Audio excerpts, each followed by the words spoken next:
Imagine standing on a platform made entirely of logs, not a boat, not a barge, just thousands of raw timber logs lashed together, stretching 200 feet long and 60 feet wide. Beneath your boots, you feel the river current tugging at 1,000 tons of dead weight. The whole thing groans and flexes like something alive. And if you've never been on one before, your first instinct is to grab onto something because it feels like the entire structure might roll over and dump you into the water at any moment. But it doesn't roll. It just keeps moving, inch by inch, carried downstream by the current that never stops pulling. And here's the part that takes your breath away when you really think about it. You're going to live on this platform for the next 3 weeks. You're going to cook your meals on it, sleep on it. I navigate it through rapids and around bridges, and if you're unlucky, you might die on it.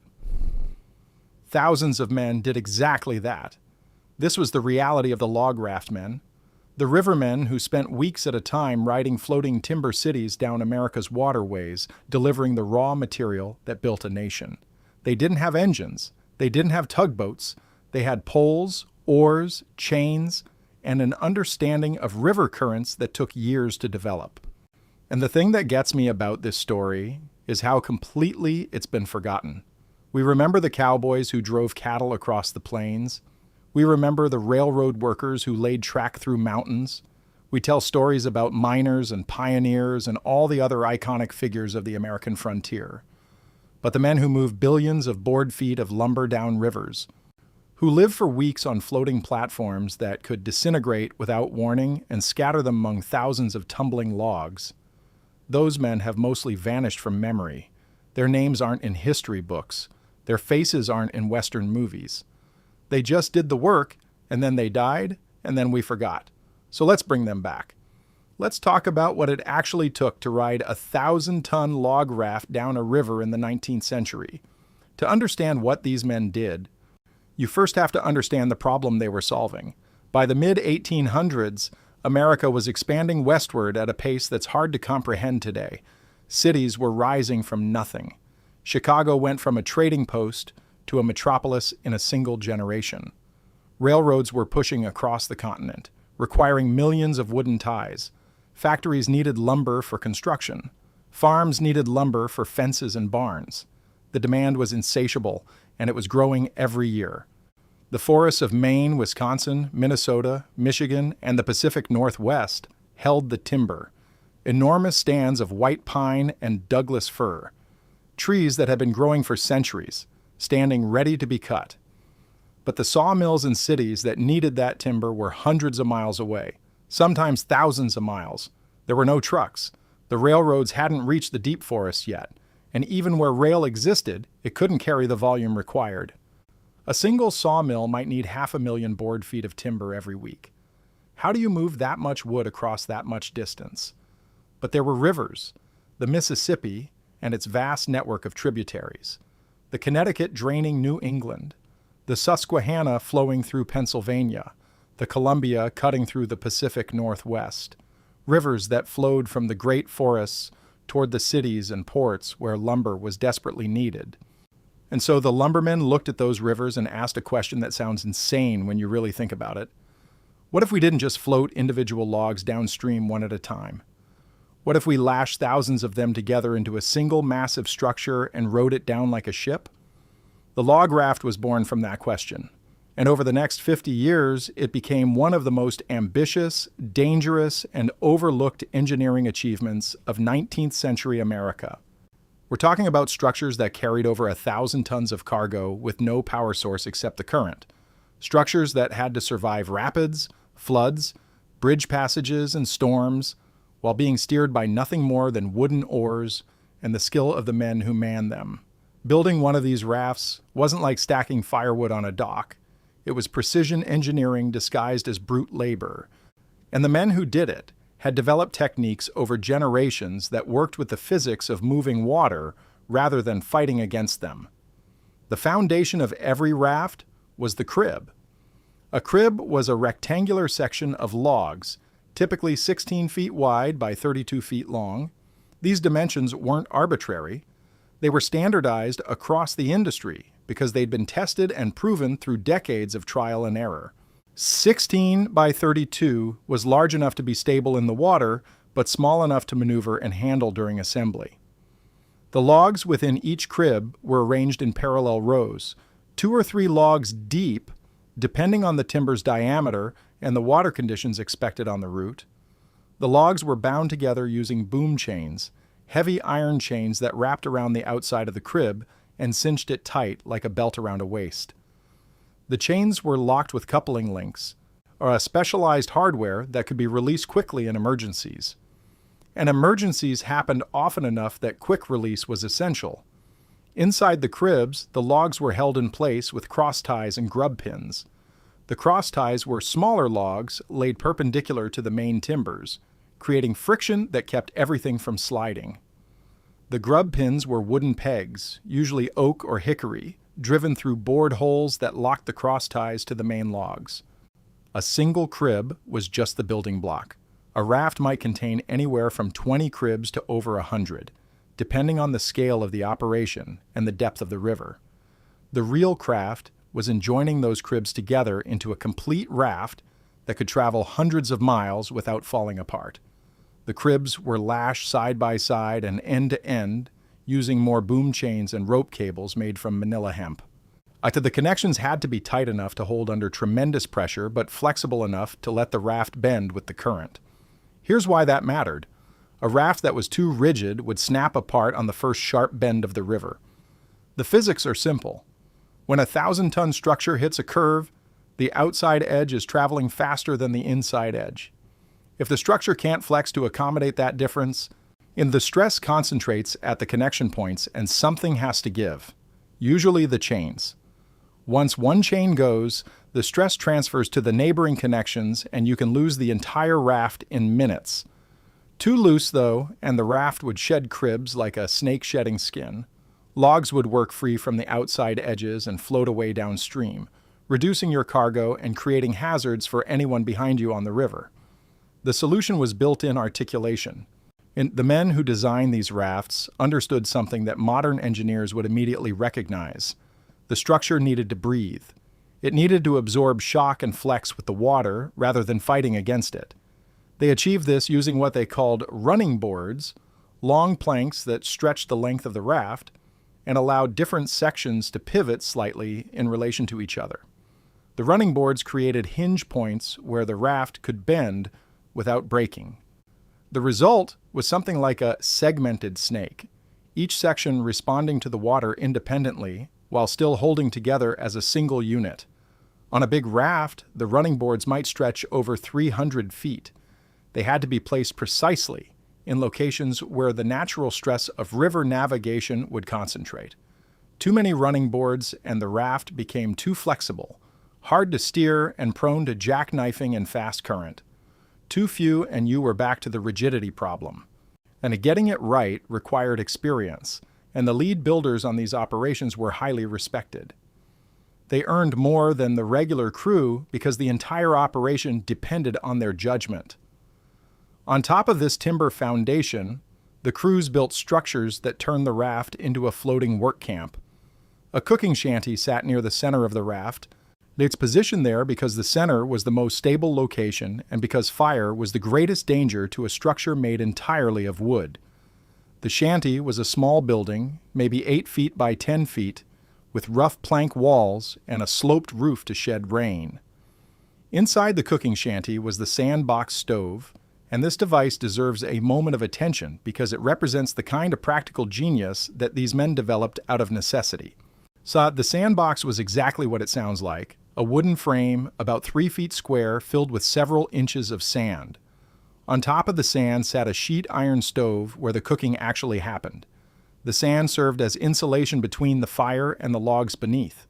Without it, the stove would burn through the deck planks, then through the logs themselves, and you'd lose your raft, your cargo, and possibly your life to a fire in the middle of a river with no way to escape.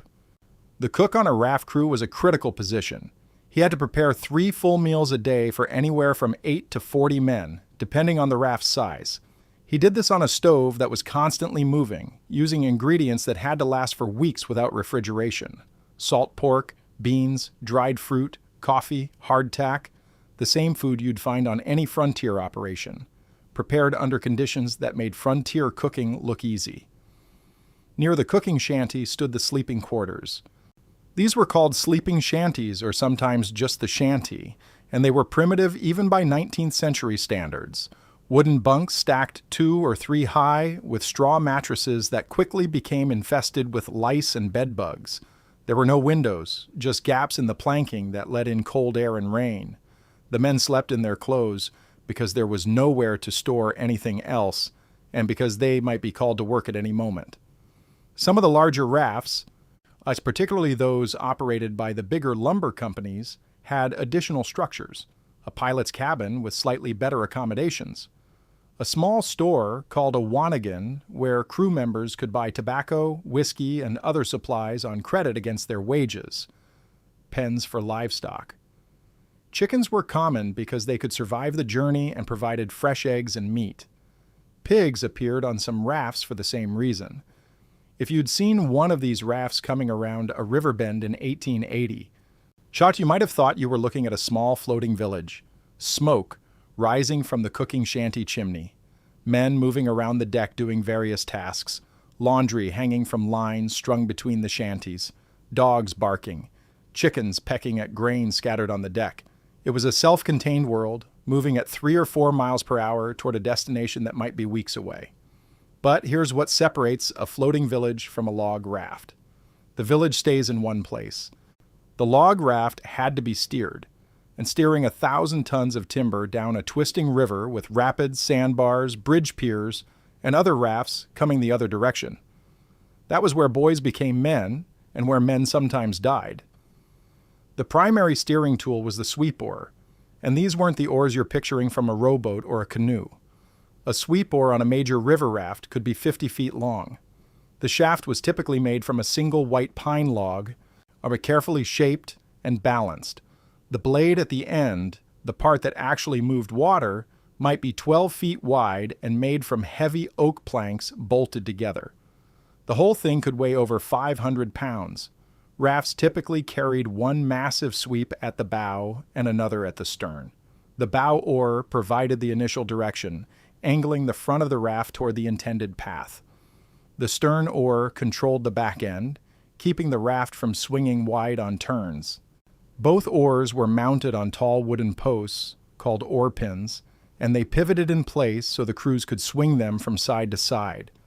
Working the sweeps was brutal physical labor. A crew of 4 to 6 men would line up along the sweep's handle, which extended inboard from the mounting pin. On command, they'd push together, driving the blade through the water and forcing the raft to angle in the opposite direction.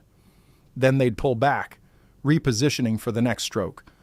On a raft moving through fast current, this dance continued without pause for hours. The men's backs and shoulders would scream. Their hands would crack and bleed from gripping the rough-hewn handles. But if they stopped or faltered, if one man's rhythm fell out of sync with the others, the raft could miss its angle and slam into a rock, a bridge pier, or the bank.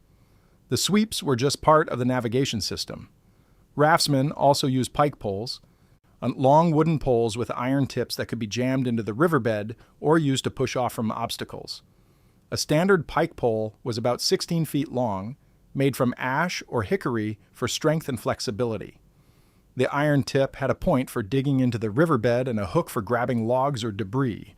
On shallow stretches where the current slowed, the entire crew might work the poles in unison. This was called poling, and it had its own rhythm and technique. And the men would plant their poles on the riverbed near the bow, then walk toward the stern, pushing against the poles as they went. When they reached the stern, they'd lift their poles, run back to the bow, and plant them again. A coordinated crew could keep a raft moving through slack water at a steady 2 or 3 miles per hour using nothing but muscle power and friction. And then there were the rapids. I want you to really picture what it meant to take a 1,000-ton log raft through whitewater. You can't steer away from the rapids. The mass is too great, the momentum too powerful. Once you commit to a set of rapids, you're going through whether you like it or not. The only choice you have is whether you go through in control or in chaos. And the difference between those two outcomes often came down to the pilot. Every raft had a pilot, and the pilot was the most important person on the entire operation. The pilot earned more than anyone else. He made the decisions, he read the water, he called the commands that the oar crews followed. And if the raft broke up or ran aground, he took the blame. The best pilots were celebrities in the river towns, known by name and reputation. Companies competed for their services. Younger men studied their techniques, hoping to learn enough to eventually earn the pilot's position themselves. Experienced pilots knew the rivers like they knew their own heartbeat. They memorized every rock, every drop, every sneaker current that could grab the bow and spin the raft sideways. On the Mississippi system, they knew the chains of rock ledges near Rock Island, Illinois, where the river narrowed and accelerated between limestone outcrops. They knew the treacherous rapids at Keokuk, Iowa, a 14-mile stretch of shallow water and rocks that claimed rafts every season. They knew the sandbars that shifted with every flood, appearing in new locations each spring, invisible beneath water that looked safe but wasn't.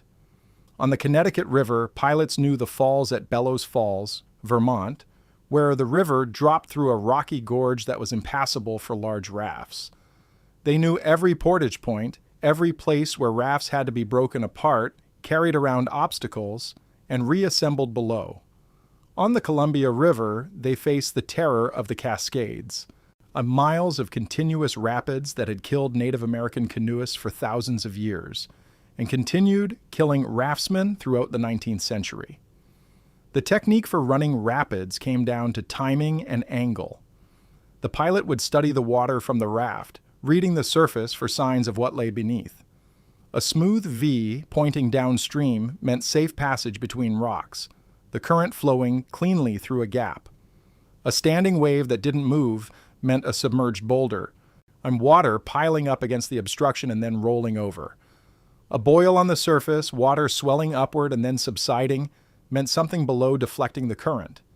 Each of these signs had to be read and interpreted in seconds while the raft continued moving downstream. The pilot would call commands to the oar crews. Port oar, 2 points starboard. The bow crew would swing their sweep, angling the front of the raft. Stern oar, hold. The stern crew would keep their oar steady, shots maintaining the angle. Port oar, steady. Stern oar, 3 points port. Adjustment after adjustment, trying to thread a 1,000-ton needle through gaps that sometimes had only feet to spare on either side. When things went right, you made it through. The raft would buck and pitch as it dropped over ledges and plowed through standing waves. Water would wash across the deck, soaking everything and everyone. The timbers would groan and creak as they flexed against the chains. But you'd come out the bottom, intact, ready for the next stretch of river. When things went wrong, they went wrong fast. A raft that hit a rock or ledge at the wrong angle would pivot around the point of impact. The current would grab the downstream end and slam it into whatever was waiting on the other side. Logs would start breaking free. Boom chains would snap under stress, whipping through the air like deadly metal snakes. I've read accounts of chains cutting men in half when they broke under tension. It happens in an instant. One moment the chain is holding, the next moment it's not, and the energy stored in that stretched metal has to go somewhere. Men would be thrown into the water. And here's the nightmare scenario that haunted every raftsman, the thing they talked about in the shanties late at night when the whiskey had loosened their tongues. You're in the water. The current is pulling you downstream, fast. I'm faster than you can swim. And behind you, coming up on you like a wave of destruction, a 1/4 mile of loose logs is tumbling through the rapids. The men who worked these rafts called that situation a breakup, and it killed more raftsmen than anything else. Consider what happens when a raft disintegrates in rapids. Suddenly, you've got hundreds or thousands of individual logs, each one weighing anywhere from 500 to several thousand pounds, tumbling and rolling and slamming into each other in fast-moving water. The logs don't float peacefully. They roll with the current. They collide. They pile up against obstacles and then release in surges. A man in that water has nowhere to go. He can't outswim the current. He can't outswim the logs. If he tries to climb onto a log, it rolls and dumps him back into the water. If he tries to swim for shore, the logs are moving in the same direction, catching up to him, surrounding him. The timbers crush men against rocks. They trap them underwater. They pin legs and arms and don't let go until long after the victim is drowned.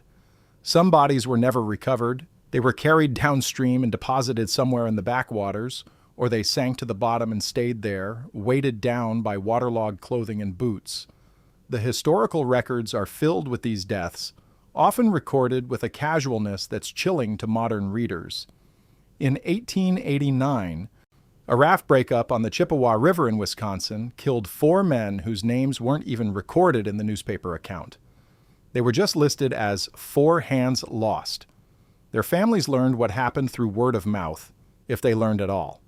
In 1886, Ole Hansen, a Norwegian immigrant working his second season on the Wisconsin River, was crushed between logs during a breakup near Stevens Point. He was 19 years old. The company sent his remaining wages, about $12, onto his mother in Norway. That was the extent of the acknowledgement.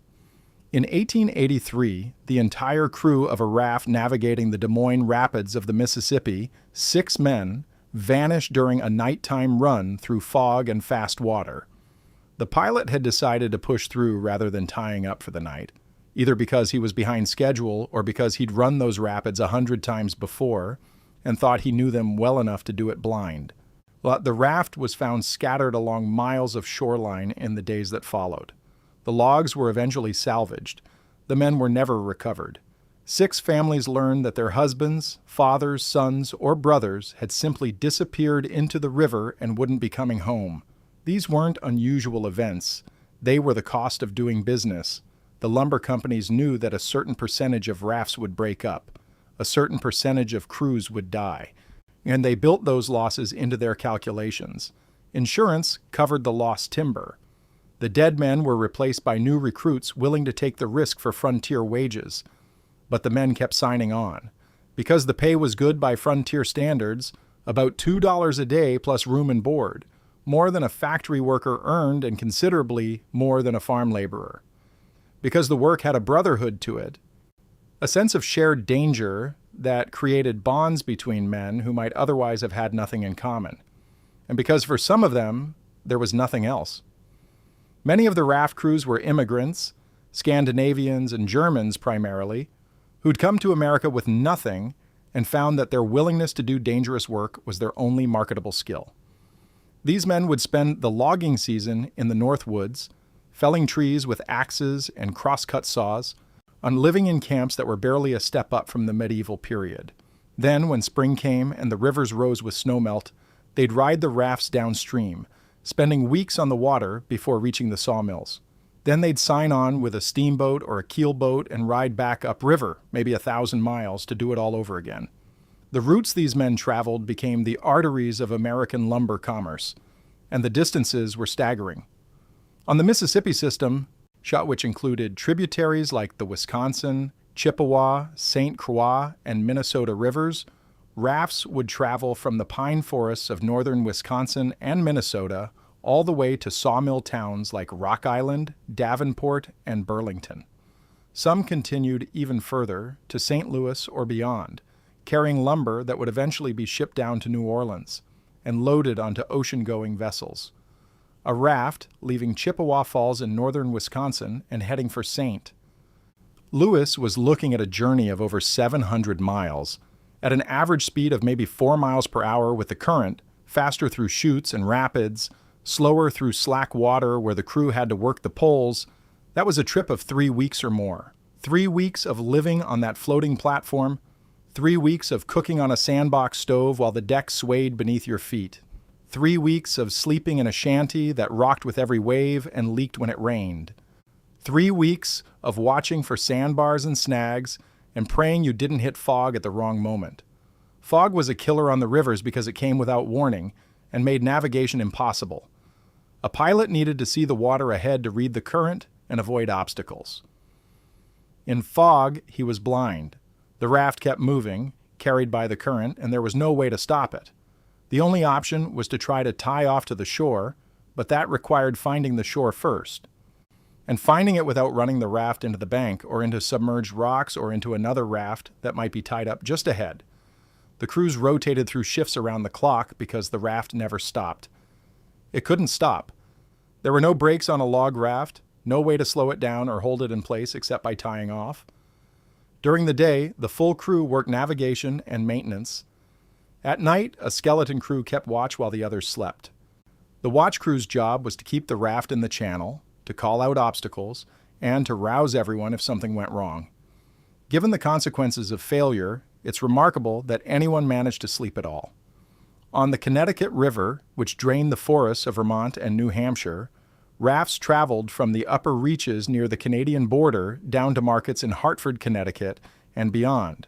The Connecticut was narrower and faster than the Mississippi, which meant the rafts were smaller, but the navigation was often trickier. There were dozens of rapids and falls to navigate, some requiring the rafts to be broken into smaller sections, run through separately, and then reassembled below. At Bellows Falls, the river dropped through a narrow gorge that was impassable for full-size rafts. The crews would tie up above the falls, disconnect the cribs, and float them through one at a time. Each crib needed its own pilot and oar crew. Each passage was a fresh opportunity for disaster. Then, below the falls, the reassembly process would begin. Chains reconnected, running boards repositioned, the whole structure rebuilt from components that had just survived a trip through whitewater.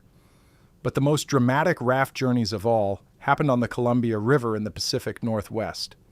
By the 1880s, the forests of Oregon and Washington were feeding an insatiable demand for lumber in California, and the Columbia offered a water highway from the interior to the coast. Columbia River rafts were built differently than their eastern counterparts. Instead of rigid cribs lashed together, many Columbia operations used braille rafts. A braille raft was essentially a loose bundle of logs corralled by boom logs, long timbers that formed a perimeter around the outside of the floating mass. The logs inside weren't lashed together at all. They just floated freely within the boom, held in place by the perimeter and by the sheer friction of thousands of timbers pressed against each other. This design had advantages and disadvantages. On the positive side, braille rafts were faster to assemble and could carry enormous volumes of timber. Some of the monster brails on the Columbia contained 3 million board feet of lumber. On the negative side, they were harder to steer and more prone to losing logs when they hit turbulent water. A braille that hit a rock might shed 100 logs in seconds, timbers shooting out from the impact point like marbles from a burst bag. The danger on the Columbia wasn't just the rapids, although the rapids were terrifying enough. It was the sheer power of the river itself. Spring snowmelt from the Cascade Range created floods that could raise the river level by 30 feet or more in a matter of days. Rafts would launch into currents moving at 10 or 12 miles per hour, far faster than any crew could control. They'd race downstream toward the Cascades, the series of rapids near present-day Bonneville Dam that had claimed boats and rafts since the first explorers reached the region.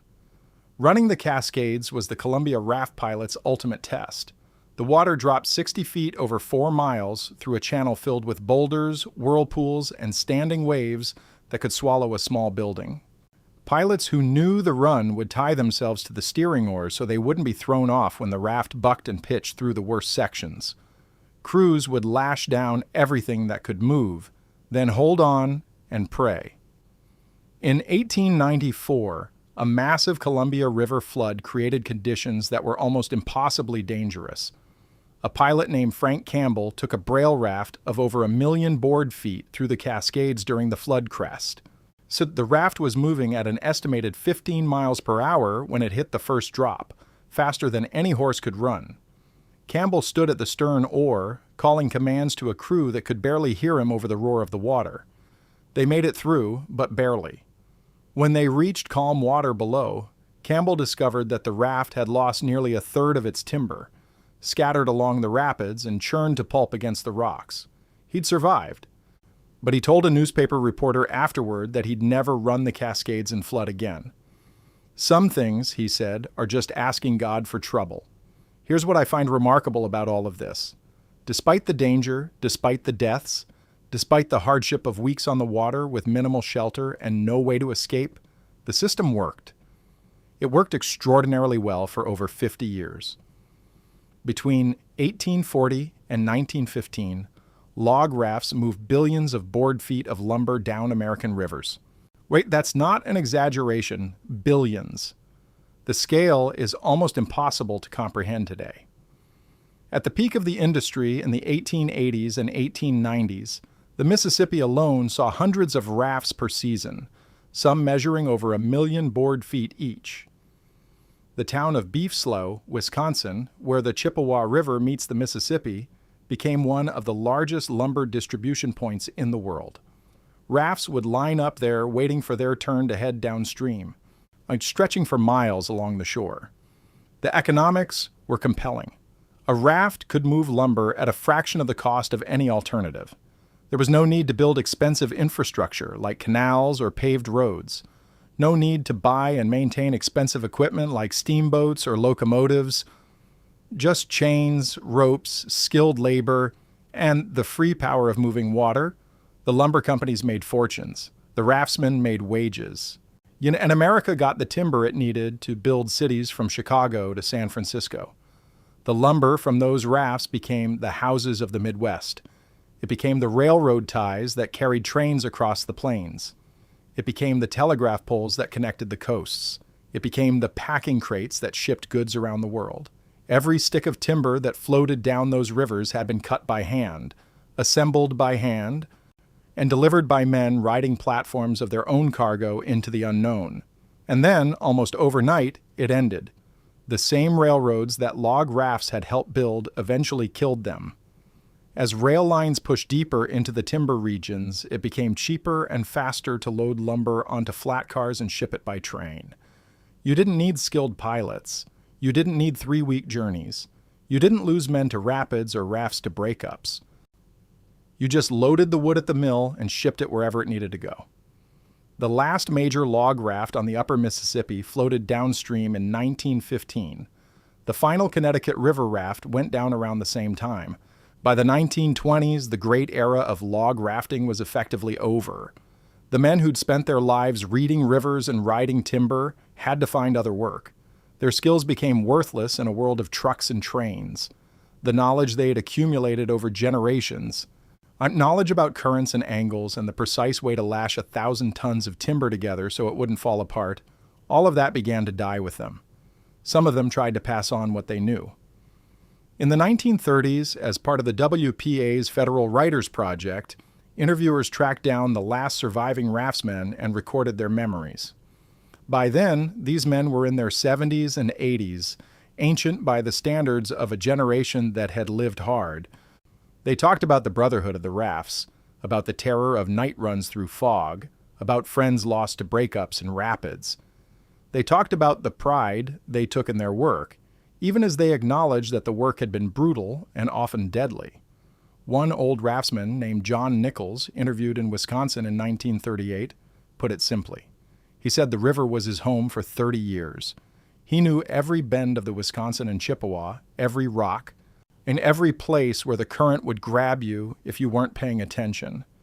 He'd seen men die, and he'd nearly died himself more times than he could count, but he said there was nothing else he'd rather have done.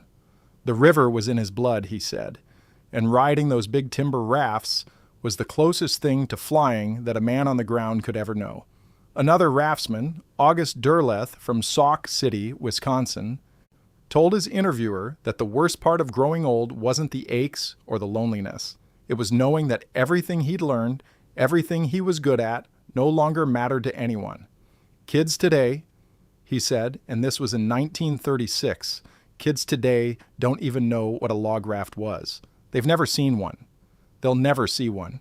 And when I'm gone, there won't be anyone left who remembers what it felt like to ride one. He was right. Mostly. The last of the raftsmen died in the 1950s and 1960s. The WPA interviews survive in archives, read mostly by historians and researchers. The towns that once bustled with raft traffic have moved on to other industries or disappeared entirely. The rivers themselves have changed, dammed and channelized, and controlled in ways that would make the old pilots shake their heads in disbelief. I think about what we've lost when I try to understand these men and their world. Not just the practical knowledge, although that's gone too. The ability to read a river at a glance, The skill to feel the current through 1,000 tons of timber and know exactly what the water was about to do. The judgment to thread a gap with feet to spare on either side while the whole platform bucked beneath you. That expertise died with those men, and it's not coming back. But what's really gone is something harder to name. A way of life that demanded everything from the people who lived it. A kind of work that was dangerous and exhausting and sometimes fatal, but that also required genuine skill and courage and gave meaning to the men who did it. We've made work safer since then, and that's good. We should make work safer. We should protect people from unnecessary danger and preventable death. But something was lost in the exchange. The raftsmen live close to the edge in a way that most of us never will. They depended on each other with their lives every single day. They built temporary cities out of timber and rode them down rivers into the unknown. And when they succeeded, they knew they'd done something hard and real and important. Something that mattered. The lumber those men delivered built the cities we live in, the houses and the factories and the railroad ties and the telegraph poles. All of it floated downstream on log rafts, steered by men whose names we've mostly forgotten. Men who lived on those floating platforms for weeks at a time, who cooked their meals over sandbox stoves while the current pulled them toward sawmills and markets and whatever waited around the next bend. They deserve to be remembered. Now you know their story. If you're still here, I'd appreciate it if you'd subscribe. I cover the dangerous jobs and forgotten industries that built the world we take for granted.